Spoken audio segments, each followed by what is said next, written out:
Mi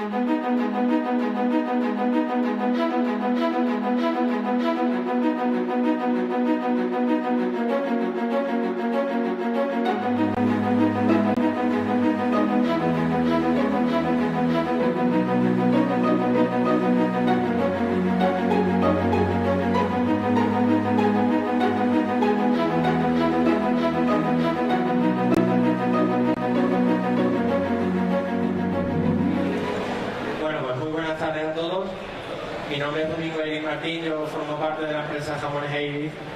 Es una empresa artesana y familiar que se encuentra en la localidad de Corte Concepción, en Huelva. Él es Tomás de Soto, de la denominación de origen Condado de Huelva y Vinagres del Condado de Huelva. El hecho de traeros hoy aquí es para hacer una cata guiada con maridaje de vino blanco del Condado de Huelva y también con un vino dulce generoso del Condado de Huelva, que seguro que os va a encantar. Entonces lo hemos titulado Descubriendo y saboreando distintos lomos ibéricos de bellota en maridaje con vinos de Condado de Huelva. ¿Vale? Entonces, pues muy brevemente, por no aburriros, porque no es hora y menos con el plato en la mano, indicaros que Jamones Elis está ubicada en Corte Concepción, como os decía. Corte Concepción es una localidad en la Sierra de Huelva que está enmarcada dentro de un parque natural que es Reserva de la Biosfera. Jamones Elis somos la cuarta generación de una familia, de una saga gallega que vino porque se enteró que había unas minas en Río Tinto donde había mucho trabajo y ahí comenzó la actividad, ¿de acuerdo? Nosotros toda nuestra producción la tenemos amparada por la denominación de origen Jamón de Huelva, ¿de acuerdo? Que certifica la calidad del producto desde el origen, desde la finca, con la madre y la cría, toda la alimentación hasta el proceso de elaboración y puesta en venta. Por último, indicaros que nuestra producción es artesana y elaborada de forma manual y está distinguida o reconocida por distintos premios a nivel internacional de catas a ciegas, ¿vale? Como son el Great Taste en el Reino Unido o recientemente en el mes de mayo los premios IFA en Francia. Presentamos 5 productos y nos pidieron 5 premios a los distintos productos que presentamos, ¿de acuerdo? 3 de ellos son los que vais a probar hoy. Y bueno, indicaros también que nuestra producción es limitada a ser una empresa pequeñita y artesana. Y bueno, del tema de los vinos de Condado de Huelva os habla Tomás, que sabe muchísimo más que yo, tiene un poco lo que os contaba. Muy bien, pues en principio, Alejandro, si no te importa, echamos una mano. Sigue sirviendo el blanco joven y lo vamos sirviendo, ¿vale? Bueno, pues en principio el primer vino que nos ha solicitado Nico para hacer este maridaje es un blanco joven del Condado de Huelva. Deciros que la particularidad más importante de nuestro blanco es la variedad. Es una variedad que es autóctona y endógena del Condado de Huelva, que se llama Zalema. Es la única variedad de blanca que tiene su ascendencia etimológica en la palabra, de ascendencia árabe. Sabéis que en el mundo árabe el tema de las vitiviníferas quedaron prácticamente prohibidas y prohibidas, o sea, exterminadas prácticamente por el tema, o sea, por el Corán, por la religión. Ellos hacían solamente la pacificación de la uva para poderla comer en cualquier momento y tener nutrientes inmediatos. Incluso fueron los primeros precursores del vinagre como un bálsamo cicatrizante para las heridas, para cauterizar heridas. Pero en el tema de vino, pues sí es verdad que la única variedad que tiene ascendencia árabe en su nomenclatura es la variedad Zalema.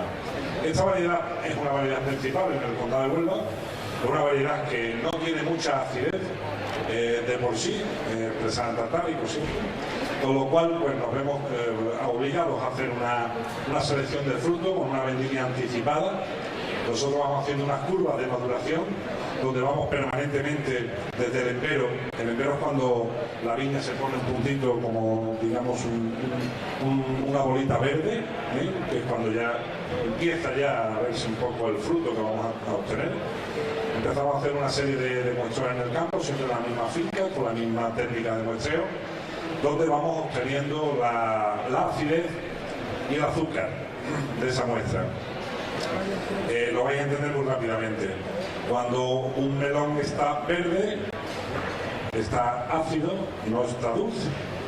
Cuando una manzana está verde, está áspera, no está dulce. En fin, pues eso ocurre con la uva, ocurre con toda la fruta. Mientras más acidez tiene el fruto, esa acidez es la que se transforma en azúcares, vamos obteniendo pues, permanentemente, desde que vamos viendo el empero, qué punto de acidez tiene la uva y qué punto de azúcar tiene. El punto de azúcar va con el paso de los días aumentando y la acidez va decreciendo. Si eso lo marcamos en una curva, sería muy fácil, medir la curva, día a día. El primer día tendrá 1 de azúcar, el día 2, 2, 3, 4, 5, 6. Siempre será una curva ascendente, ¿no? Con el paso del tiempo. La acidez empezará de 7, 8, 9, 4, 3,5, es decir, será decreciente. ¿Qué ocurre cuando tenemos una curva ascendente y una curva decreciente? Que en algún punto de las dos curvas se curvan, ¿no? Ese punto, si vemos el día en el que ocurre, nosotros llamamos punto de madurez óptima. Es cuando el fruto ni va a ganar más ni va a perder menos. Ese es el punto óptimo de vendimia. ¿Qué ocurre? Que nosotros, para obtener un vino con más acidez y menos azúcar, tendremos que adelantarnos a ese punto. Por eso es el concepto de vendimia anticipada. La vendimia anticipada, pues que nos anticipamos al punto óptimo de maduración, con lo cual vamos a obtener una uva en ese momento que nos va a dar una mayor acidez, que va a ser determinante en la conservación de nuestro producto, y a la vez vamos a obtener una uva con menos grado. ¿Qué ocurre con menos grado? Que eso antiguamente era impensable. O sea, los vinos buenos eran vinos fortificados, vinos con alta graduación. Hoy en día el mercado nos demanda vinos de baja graduación. Vinos que te puedas tomar una botella entre 2 o 3 personas y que después, si te cogen un control de alcoholemia, a ser posible que no des. De ahí viene el tema de la baja graduación. Entonces, cuando hacemos esto con nuestros vinos, lógicamente tenemos un problema. Tenemos unos vinos muy poco estables, porque tienen muy baja contenido en alcohol. Sí están bien en el concepto de acidez total, pero el enemigo principal que vamos a tener es la oxigenación. Por eso hacemos las vendimias a través de modernas técnicas enológicas de fermentación a temperatura controlada. ¿Por qué? Porque a temperatura controlada vamos a hacer que el vino no ebulle, no haya como cuando pone nuestra madre, nuestras abuelas, ¿no? El típico cocido ese que se ponía antes sin olla express, ¿no? Se ponía en una olla, se dejaba lentamente. Lo primero que olía en la casa que era desde la entrada a cocido. ¿Por qué? Porque los aromas a fuego lento iban desprendiéndose. Los éteres y aromas son los primeros que se desprenden en la fermentación del vino también. Entonces, al hacer esa fermentación en frío, todos los aromas primarios del fruto, que es lo que vamos a tener en un blanco joven, los aromas primarios, puesto que no vamos a tener madera, no vamos a tener crianza, no vamos a tener nada, tenemos que mantener los aromas primarios del fruto, van a permanecer dentro del vino. Y entonces ese vino lo vamos a mantener durante un montón de tiempo, hasta el momento que tengamos que hacer el embotellado, en unas condiciones asépticas importantes. Para eso necesitamos pues, los depósitos de acero inoxidable con cierres inergetizados, donde incluso inyectamos nitrógeno para que no haya ningún tipo de contacto del producto con el oxígeno, y de ahí vais a obtener este vino blanco joven afrutado que tiene aquí Domingo, que bueno, ¿hablamos de características de cata o esperamos? Bueno, pues si queréis características de cata fundamentales, vais a obtener un vino muy clarito, un vino muy transparente, con un color prácticamente amarillo verdoso, con ligeros reflejos. Si lo veis así un poquito a contraluz, con una superficie blanca, veréis que es totalmente transparente en el centro, y en los lados veréis esas tonalidades amarillas verdosas que os he dicho. En nariz os vais a encontrar con un producto muy fresco, un producto muy agradable, con recuerdos tanto a hierba como a manzana verde, fundamentalmente. Y en boca veréis que tiene un paso ligero, agradable, sin complicaciones, muy redondo. Prácticamente, si notáis algo en la lengua, va a ser un poquito los laterales hacia el fondo, que es un puntito salino, que está provocado fundamentalmente por la influencia atlántica que tiene nuestro viñedo. Tened en cuenta que nuestro viñedo está en el condado de Huelva, que estamos con el Coto de Doñana dentro del condado de Huelva, y el litoral onubense bañando prácticamente nuestra viña. Y nada más, es un vino de un trago largo, un vino muy agradable, un vino que marida muy bien, porque cuando siempre hablamos del maridaje, que siempre el maridaje tiene que ser complementario. El maridaje viene del matrimonio, aquellos matrimonios que no sean complementarios terminan en divorcio, o sea, está clarísimo, ¿no? Entonces aquí es un vino pues que no le va a quitar absolutamente nada de sabor, nada, al contrario, va a potenciar ese aroma, va a potenciar ese concepto de bellota clásica, en fin, la estructura de la grasa, que es muy distinta a otro tipo de productos que no tienen la alimentación de bellota, y ese punto salino quizá va a estar en complementación con el punto salinológico que tiene que tener cualquier curación de carnes, que tiene que tener su punto, ni salado, ni tal. Muchas veces hablamos del punto dulce en los jamones, ¿verdad? Pero en fin, de eso él sabe mucho más que yo, así que lo paso. Bueno, pues yo he aprendido muchísimo, no sé vosotros, de luego es un placer escuchar a Tomás. Y bueno, hay alguna persona que se puede preguntar que por qué hacemos un maridaje de vino blanco del condado de Huelva en este caso con carne y con caña de lomo. Hay mucha gente que me pregunta, bueno, pero con vino blanco, ¿por qué? Porque lo tradicional es maridar el tinto con las carnes, ¿no? Pues sí, es con vino blanco. Y el motivo es el siguiente: cuando degustamos un tipo de caña de lomo, que la forma correcta sería olerla primero, dejarla en el paladar 3-4 segundos y después comerla, el objeto de utilizar vino blanco, y además un joven afrutado, es porque limpia el paladar y entonces nos permite empezar desde cero con la siguiente loncha. Entonces, una recomendación que os hacemos. Tampoco me voy a entender mucho, os explico brevemente para que sepáis y ya pasáis a degustar, si no me vais a tirar un móvil por lo menos. Os explico que lo que hoy os traemos son 2 cañas de lomo y un lomito. La diferencia entre la caña de lomo y el lomito es la siguiente: las cañas de lomo provienen de una cinta de lomo en paralelo a la columna vertebral, mientras que el lomito que hace jamones Seidlitz es un lomito de presa ibérica de bellota. Es una pieza cárnica que se encuentra por encima del hombro y junto al cuello. ¿Qué propiedades tiene este lomito? Pues que es mucho más jugoso y está mucho más ejercitado, por lo tanto tiene más infiltración, ¿de acuerdo? Eso lo podéis ver, que además las cañas de lomo que traemos son de 2 tipos: la caña de lomo natural y la caña de lomo clásica. ¿Qué diferencia es? Pues la caña de lomo natural lleva un aliño o un adobo de pimienta negra y ajo. Ojo, en jamones Heidi el aliño siempre lo hacemos a mano, no utilizamos maquinaria, ¿vale? Entonces es un aliño manual, mucho más costoso, más lento, que tras 2 días y medio macerando en una cuba de maceración se pasa a otra cuba, a otro recipiente donde está otros 2 días y medio, en total 5 días. Debéis de valorar que el producto está parado 5 días para su maceración. Eso hoy en una empresa industrial moderna es absolutamente inviable, ¿de acuerdo? Eso para la caña de lomo al natural. La que es la caña de lomo clásica, la que lleva pimentón de toda la vida, es el mismo aliño que se hace a mano, pero en lugar de pimienta negra y ajo, le ponemos pimentón, ¿de acuerdo?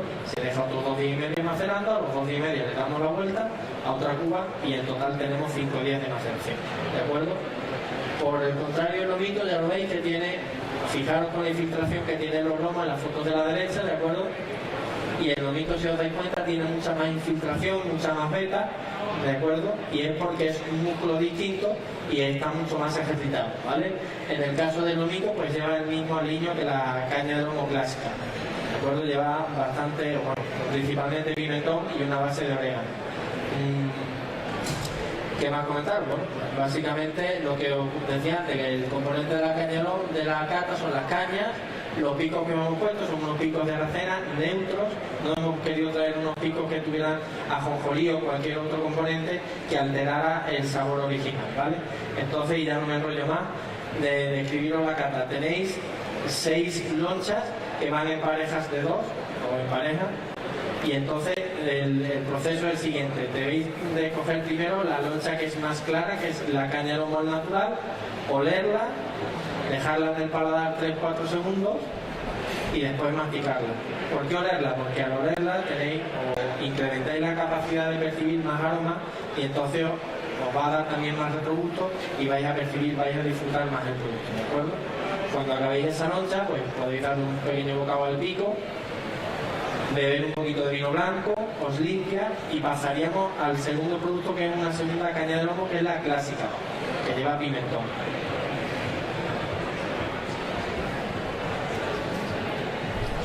La caña de lomo clásica con pimentón. Perdona, un segundo. ¿Quién es la persona? Aquí le falta un plato de lomo.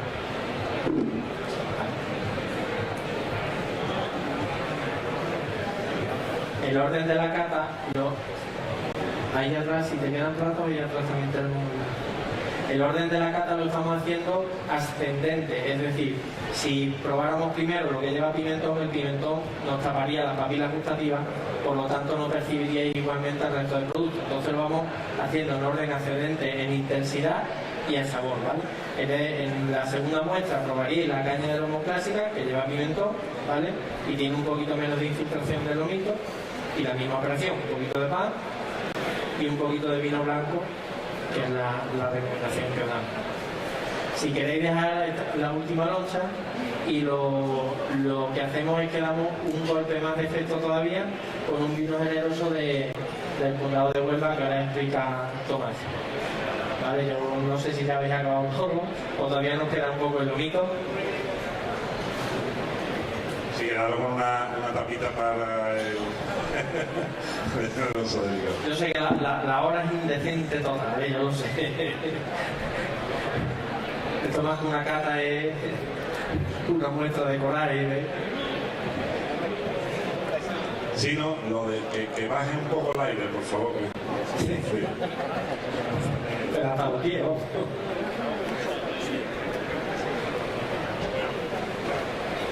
Vamos a ver, vamos a hacer ahora un cambio de vino. Os voy a explicar un poquito las características del vino, porque han ido por una litera, porque parece que estamos muy cortitos de copa. Entonces vamos a tener que voltear el blanco joven y ahora os serviremos esto, que es un generoso de licor dulce, fresquito, que es un producto muy típico del condado de Huelva, yo diría que de prácticamente toda Andalucía. Este es el único producto que a todos los vinos andaluces con denominación de origen nos hermana. Porque claro, mucha gente cuando hablamos de vino generoso pensamos que un vino generoso no deja de ser un vino que tiene crianza bajo velo de flor. Entonces podemos hablar de un fino, y ahí en el fino nos vamos a encontrar Jerez, Montilla, Moriles y Condado de Huelva. En un amontillado nos vamos a encontrar Jerez, Montilla, Moriles, en un amontillado se van a encontrar Montilla, Moriles y Jerez. En un palo cortado nos vamos a encontrar Montilla, Jerez y Condado de Huelva. Pero un generoso de licor dulce nos vamos a encontrar las 4 denominaciones de origen hermanas. Porque ahí también está Málaga. Málaga, que es una zona con denominación de origen tradicional, andaluza, de las más antiguas. Yo no entraría, pero si empezamos la más antigua, aquí siempre terminamos algunos hablando de la pata del CID.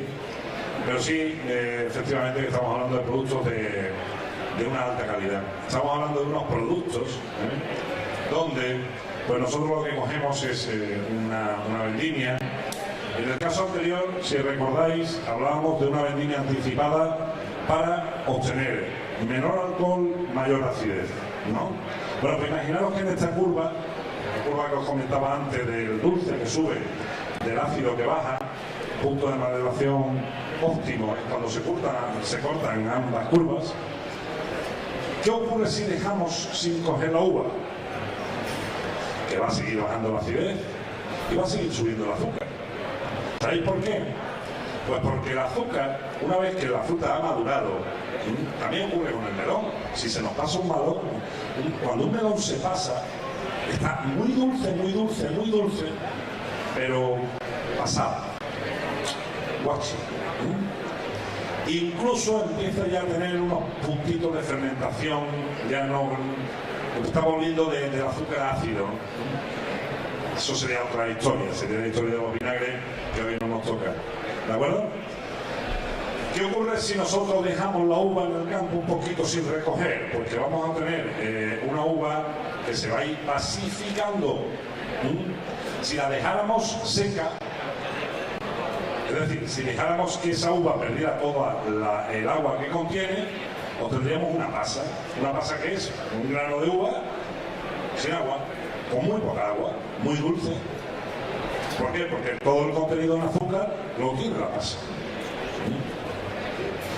¿Qué ocurre si en vez de dejarla pacificar hasta que esté tan seca, la cogemos un puntito antes? Es decir, ha pasado el periodo de maduración óptimo, la dejamos pasar. ¿Qué ocurre? Que nos va a subir el grado de azúcar.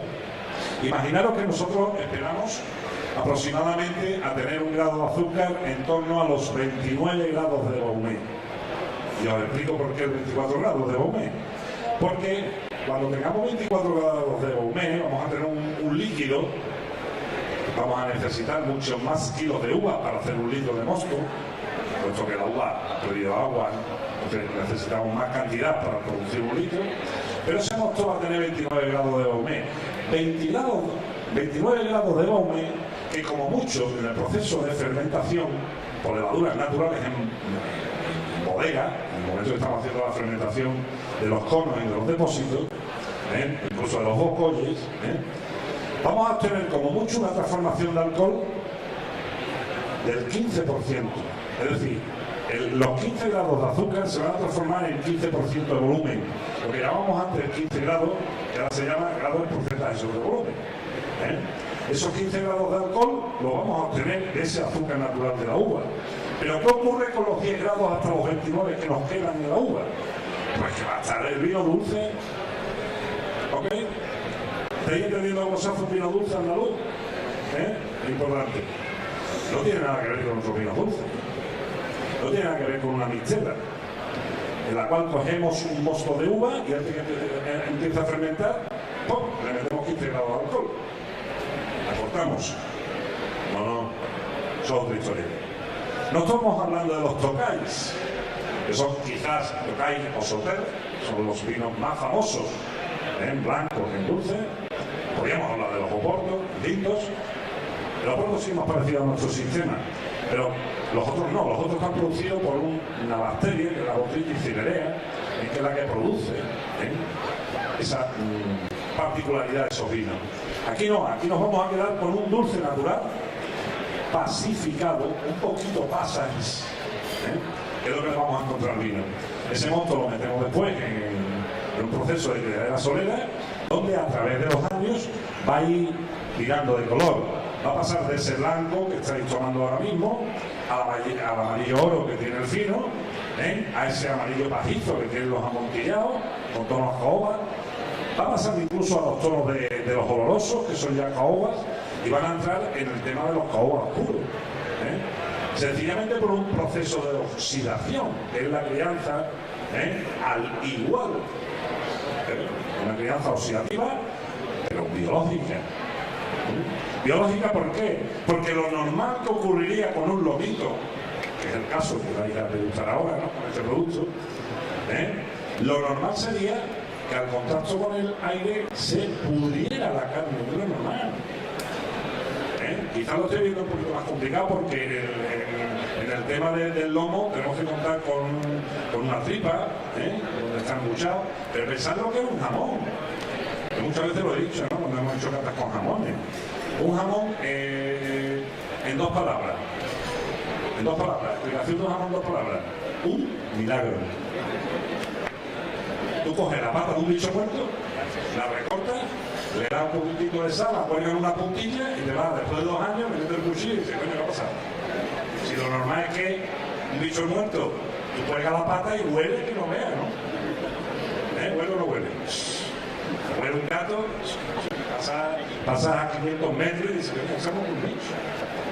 Bueno, pues eso es crianza biológica, en nuestro vino ocurre lo mismo, ¿no? oxidación fenológica acumulada a una crianza oxidativa, ¿no? Que es por lo que viene la vibración de color, ¿eh? Y yo creo que hasta aquí hemos llegado. Ya a continuación os dejo a Domingo.